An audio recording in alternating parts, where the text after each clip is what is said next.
How to create a folder. If you want to create a folder, it's very simple. A folder can be created on the desktop, in my document, or inside any folder. Just right click, go down to new, and then folder. You can give it any name. It could just be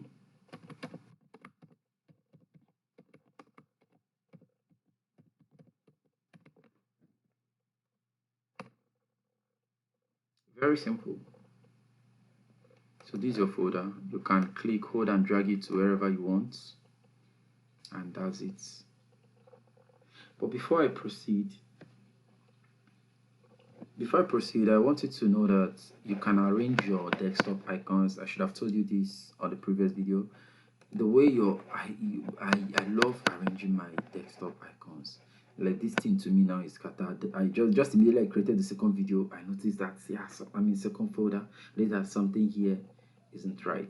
So just right click, go to the depending on this thing you're using. What's it called?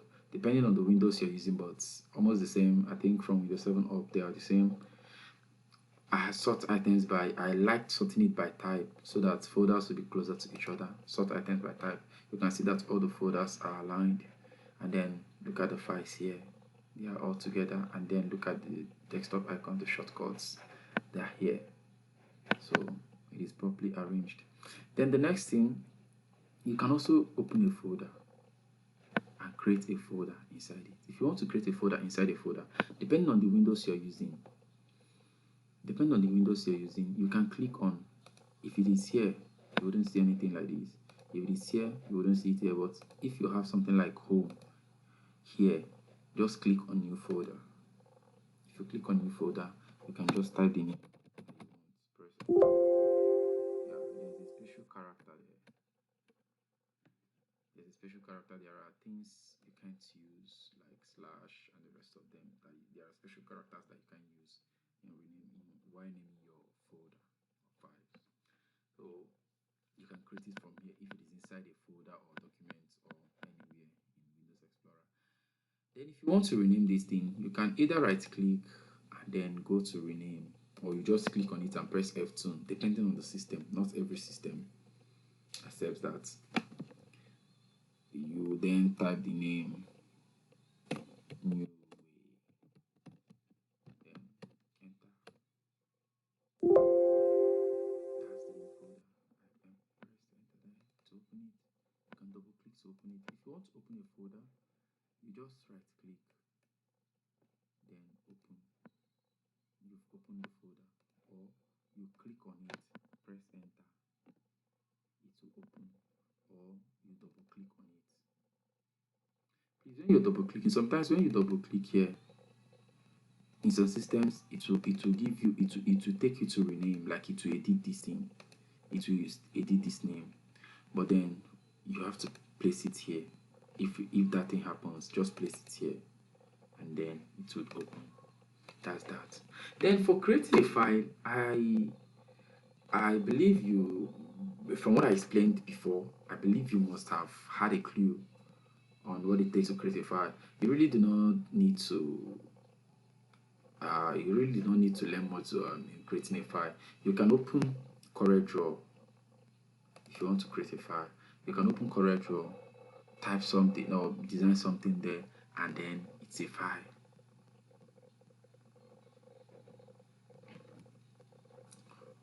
Open CorelDRAW, it's a file. You can record a video, it is a file. You can snap your picture, it is a file. So these are the different ways you can create a file. There are so many ways. Whatever you do, there are so many ways you can create a file actually. So depending on the package, on the software you're using, Photoshop, MS Word, Visual Studio, Python, whatever you're doing. So open it, do anything, it is a file automatically. Somebody can send you something through Bluetooth and it's a file. You can download something from internet, it is a file. I can just decide to open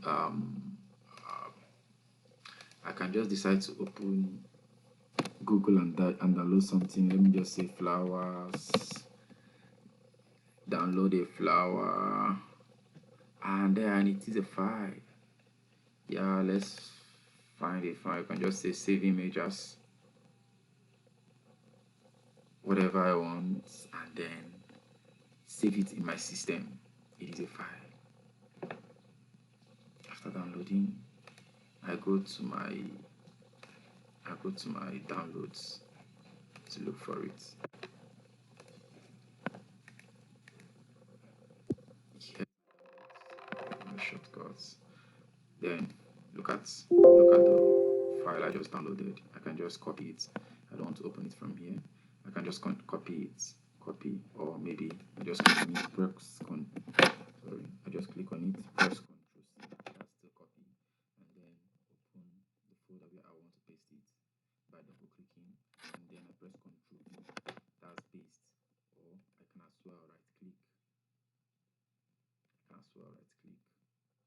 and then click on paste. Now, yeah, it's prompting me to either replace it because they are the same, or I should compare the both files, even after comparison, to know if they are the same. If I want to, I can then replace it. But if you're using Windows 7, it will give you the option of keeping the both files in the folder. So that's that for that. Now you know how to create a file, and you know how to create a folder, and also to rename your folder. You can create a folder, you can rename your folder, what else, and then copy and paste. Let me also do that one quickly. It is not a big deal. Copy is like to duplicate, photocopy, I'm sure you know that one. And then cut is to move. And copy is to duplicate. Let's say I want this flower. I copied the flower from here to this place, right? Let me keep this thing side by side so that you can see it. Let me reduce this window. And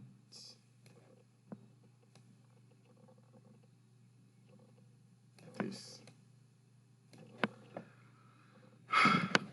Then this particular one, I can just right click on it, say copy, and then I'll come to this place and paste it.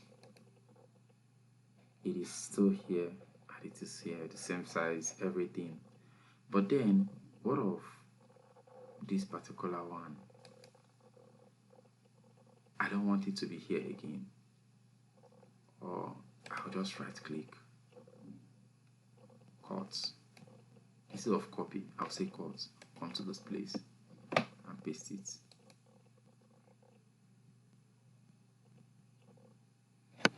Can you see? It is no longer here, but this one that I copied is still here.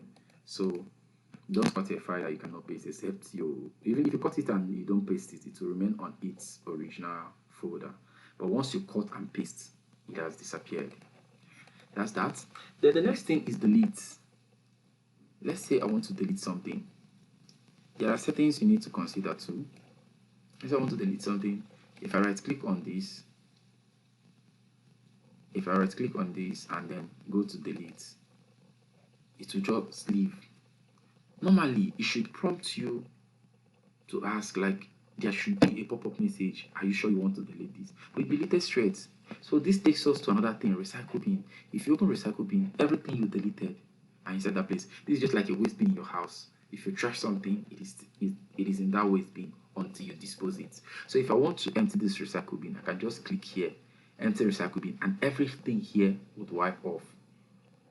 You cannot get them back again, though there are special measures you can take to recover something at this, but then it is really a very long process, and you may end up recovering whatever that has been stored in that hard disk. So here we have download that thing I just deleted. Now if I want to get it back to that folder, I just right click on it and tell it to restore, or I just click on it, place restore selected item, or I can just say restore item or items. Everything here would go back to their original place. That's for recycle bin. So let me just restore this one. Click restore selected items. It has gone back. But then there are some settings you want to apply here. If I go to these properties, Yeah, maximum size doesn't matter how. Don't move. If I come to this later, don't move files to recycle bin. Delete immediately. If I click this thing, if I say okay, let me go delete something now. Come to this place. I'll press delete. Okay, or let me. Whoa, I'm pressing Control C. You should have undone this thing I did now, but unfortunately, I deleted it straight. And if I open here, it should not be here because I changed a setting here. So make sure before you start using your system, you can check if this thing is here. Please click on custom size. This is the size of files that it can contain, and then maybe it will prompt you to clear it or to delete something. And the other thing here is display delete confirmation dialog. That thing I told you about. Then you click OK. I've applied it. If I delete something, if I want to delete something like this, let me press delete. It will prompt me. Yeah, are you sure you want to delete this file, or are you sure you want to move this file to recycle bin? If I say yes, it will move it to recycle bin. If I say no, it will remain where it is. You get? So this is always very important because it is going to help you to know when you can. Sometimes you can mistakenly press delete, and then when this pop-up comes on your screen, you'll be like, yeah, I never pressed this thing intentionally, and then you can tell it no.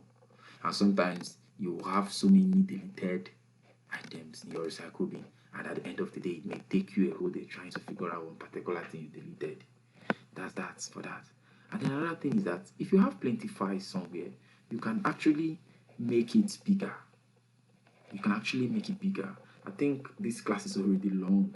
I don't know if it is up to 10 minutes. Yeah, 12 minutes already. Okay. Hey, let's do this one quickly. If you look at this place, they are tiny. I'm using external mouse. If I hold control and scroll up, they will be changing shape. But what if you don't have um external mouse? You can just right click and then go to view, then tell it large icons. It will become bigger. That way you can see your files very well. If you want safe, you can also make it extra large icons, and then this is it.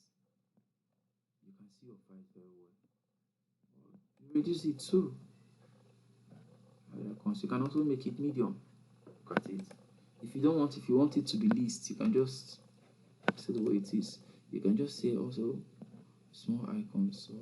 So I love large icons. This is the one I often use in most cases, especially when I have big files. It was the other way because this just system I don't use. I basically got it for this video purpose. So that's that for that. If you have any question or there's something you want me to clear you on, please drop your question on the comment section, or my WhatsApp link is also here. You can chat me up anytime. I'm there. I'll be there to respond to you. Thank you. Don't forget to subscribe. Next video is coming up soon.